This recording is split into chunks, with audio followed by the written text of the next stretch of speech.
We've been talking about the precepts for the past couple of months now. And today we're on the precept of I vow not to praise myself and to put others down. So I want to talk about that. I vow not to praise myself and put others down. Um, this is, one that focuses on how we are in the world. And of course, all of these precepts are connected to each other. Last week, we talked about I vow not to speak about the faults of others. And we talked about how we can speak about what we need to speak about, to speak up when something's not right without making that a criticism of their entire personhood, of making it about them, but about the action. So we can speak about things that are not okay or things that are out of sync or just things that are hard to say. We shouldn't use the precept of not speaking about the faults of others as an excuse to check out when we're uncomfortable. And we don't have to assign permanent faults to people we don't like. You always do this, or you are this way. No, everybody changes. All of our characteristics change all the time, just as everything changes. So that was the precept of I vow not to speak about the faults of others. So today, I vow not to praise myself and put others down. And really, when you kind of think about this one, think about it. If I'm praising myself, all right, Tenku is so great. She is so I am the smartest. I am the coolest person. I'm better than all those other people. What am I doing? Inevitably, we're putting somebody else down because in order to put ourselves up, we have to step on people. So this precept seems like it's about not putting others down, not praising myself. But those two things really go together. It's really not possible to separate them out. We can make intention to lean in and to learn from it. So again, if I'm praising myself, almost inevitably, and again, praising myself, like putting myself up, somebody has to be put down. And isn't this the way the world works? If we're climbing, perhaps we're stepping on somebody to get there. And if we're all in this world together, everyone in this world has Buddha nature, and we're all interconnected. And if we're stepping on somebody else, then we're also harming ourselves. This is the essence of this precept. At the center of that need to put myself up is something called me. Me. Or Tenku. If I'm focused on me and my needs, my greatness, or even my suffering, then I have separated from you. So how can we come back into community together as a Sangha? Not better than, not worse than, but meeting each other again. Buddha meeting Buddha. As my teacher always says, we can't bow to ourselves. I bow to my Buddha nature in you, and you bow to your Buddha nature in me.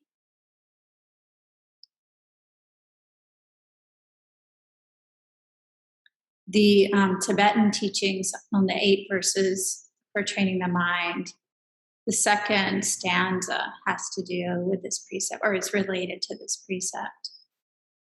And it goes like this. Whenever I associate with others, I will learn to think of myself as the lowest amongst all and respectfully hold others to be supreme from the very depths of my heart. Whenever I associate with others, I will learn to think of myself as the lowest amongst all and respectfully hold others to be supreme from the very depths of my heart. So if I'm thinking myself as the lowest amongst all, doesn't that go against what I just said about being together? I'd like to tease this out a little bit. Whenever I associate with others, I will learn to think of myself as the lowest amongst all. I would say that our nature is to think of ourselves kind of as better than. Like when we're having a hard time, we start to compare and we want to put ourselves up. So if we think of ourselves as the lowest amongst all and respectfully hold others to be supreme, then this is the way that we honor the Buddha nature in all beings. So it's not saying to be critical of ourselves. That's not in here at all. And it's not saying to think of ourselves as lower than low. It's not saying that there's something wrong with us, or that we should, in every situation, we should, put ourselves down. It's saying that we should honor others. And I don't see where the harm is there. This is a hard verse to say. Whenever I associate with others, I will learn to think of myself as the lowest amongst all and respectfully hold others to be supreme from the very depths of my heart. The way that I've worked with this verse and the way that these verses work is we hear them, we take a pause, and we let them just sit with us. They're kind of hard. And we let them answer from the inside out, just like other aspects of our practice. So we hear it, we pause, and we let them give their own answer. So let's try that. Whenever I associate with others, I will learn to think of myself as the lowest amongst all and respectfully hold others to be supreme from the very depths of my heart. Pause.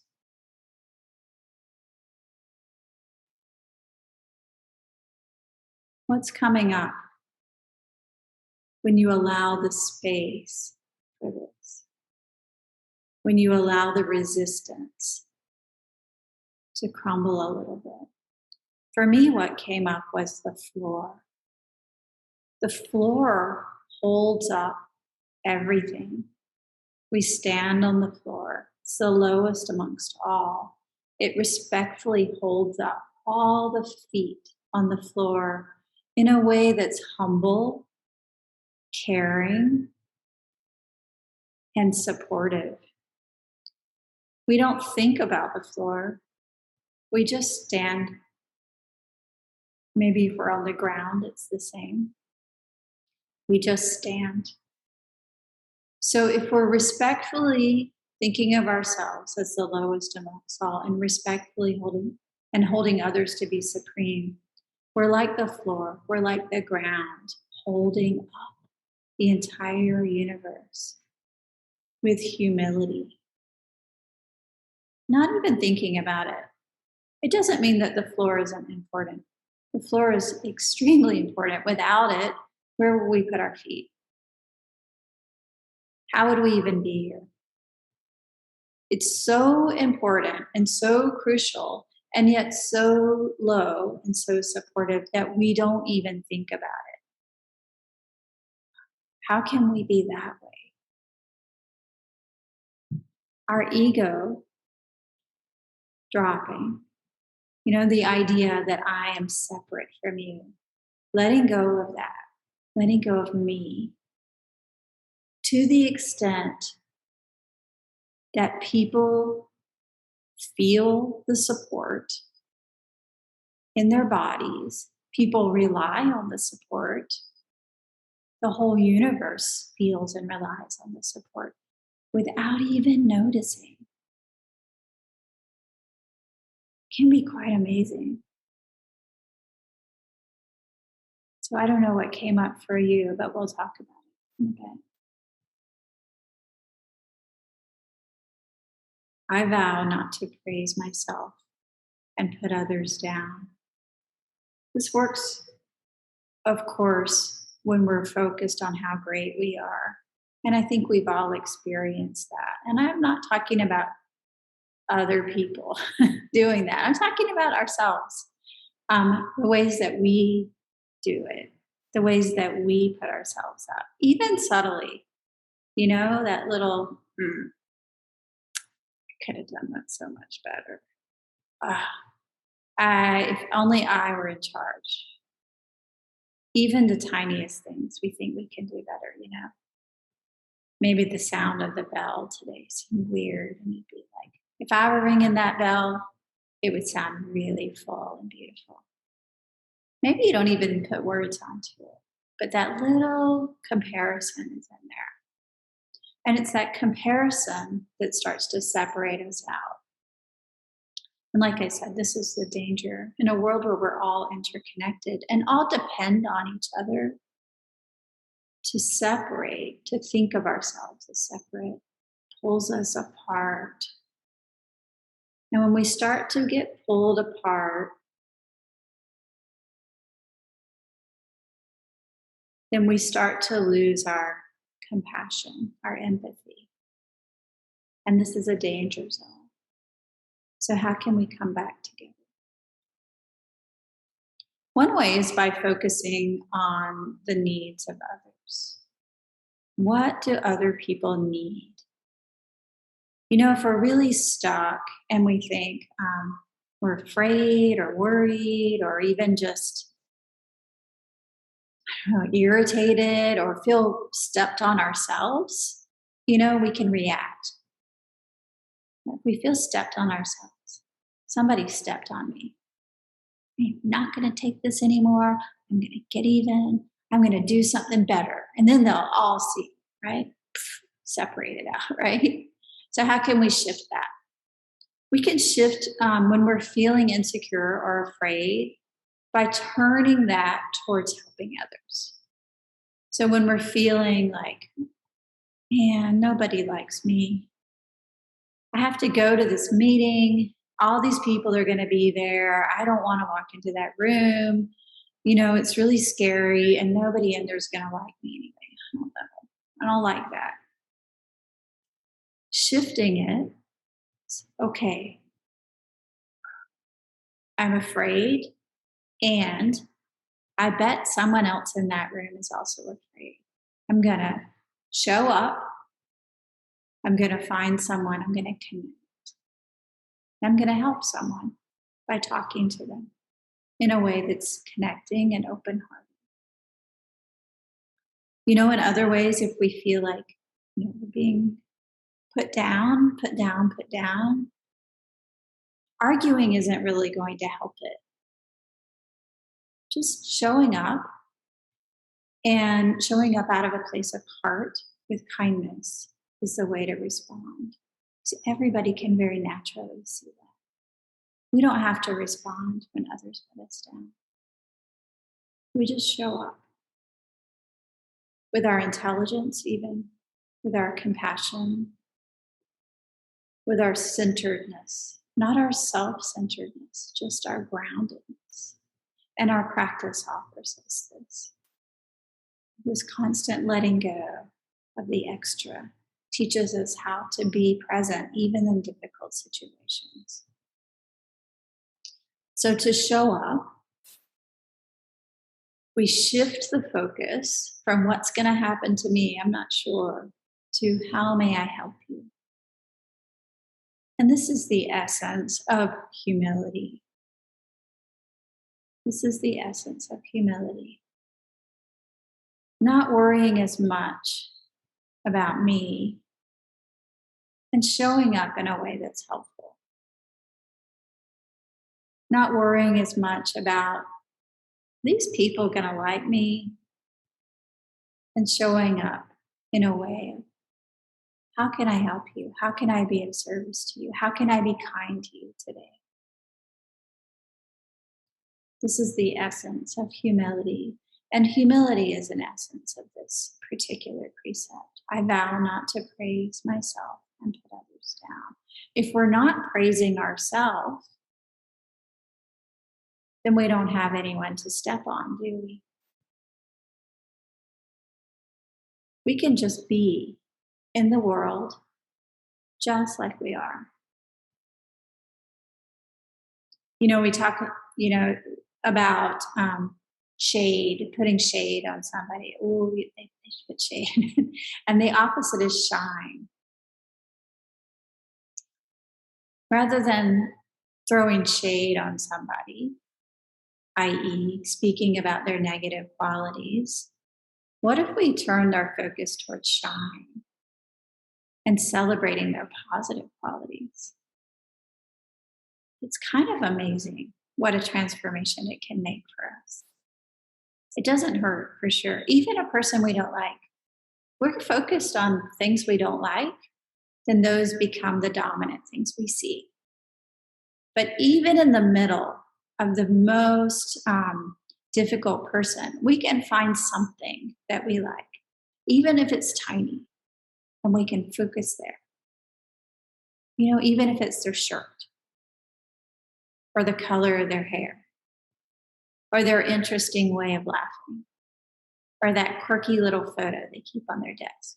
We can find something and use that to grow our heart of compassion. This is how we focus away from the separation, self and other, toward the connection. We're all in this together.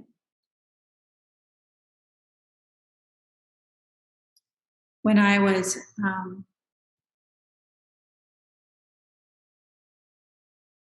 a few years back, when I was at Standing Rock in North Dakota, when we entered the place, there were rules. And usually, in our society, some of the rules for who gets to be up and who gets to be down are written in the fabric of our society, but we don't really talk about them a lot. We might talk about it if we're on the opposite side of it, when we don't like how we're being treated, or we don't like how our friends or some people we know are being treated. We don't really just talk about it so much as, okay, this is how society works. But there they talked about it. They welcomed us in, and then they told us the camp hierarchy. And I've talked about this a few times, and I want to talk about this in relation to this precept. Because what they did is flip society upside down in the way that we know it. Meaning that at the top of the hierarchy were the people who lived there, the Lakota people, and then other Native people, Two-Spirit people, which means LGBTQIA people, also other people of color, and then the very bottom, white people. Totally upside down. So trying it in this way is really interesting. This is how we can play with this precept and really start to dig into what it means for us personally. We can flip things. Okay, so I don't think I have a problem with this precept, but I'm going to try it. I'm going to try flipping it around. What would it look like rather than praising myself? What would it look like to praise others? And instead of putting others down, what would it look like to put others up? You see how that turns things upside down?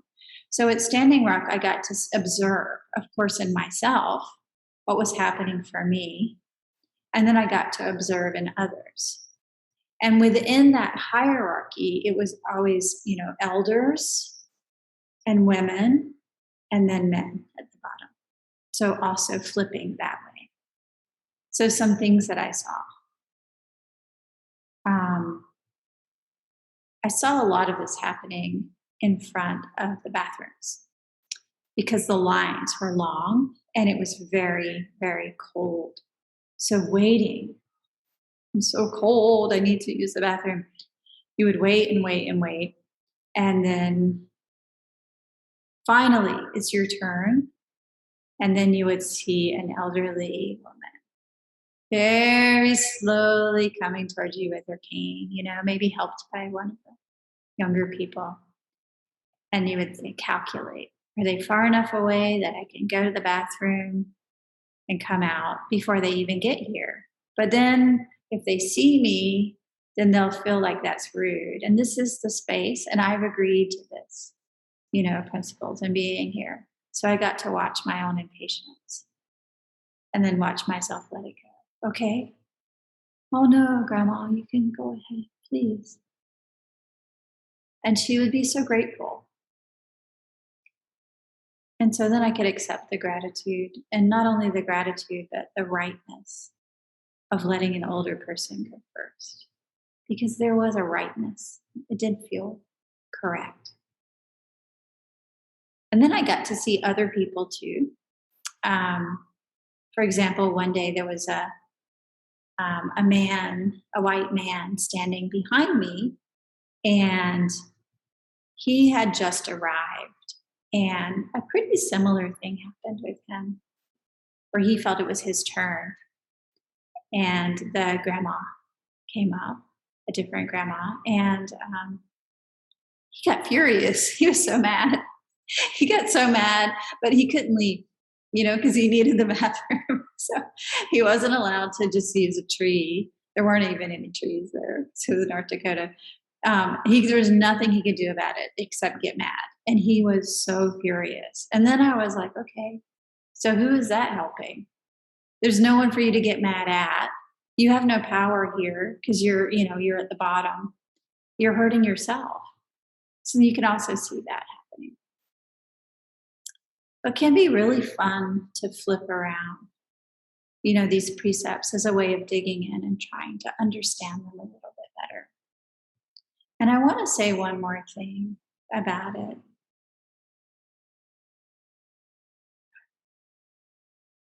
A strong focus on ourselves is not only a feature of egotism or narcissism, but it's also a feature of depression.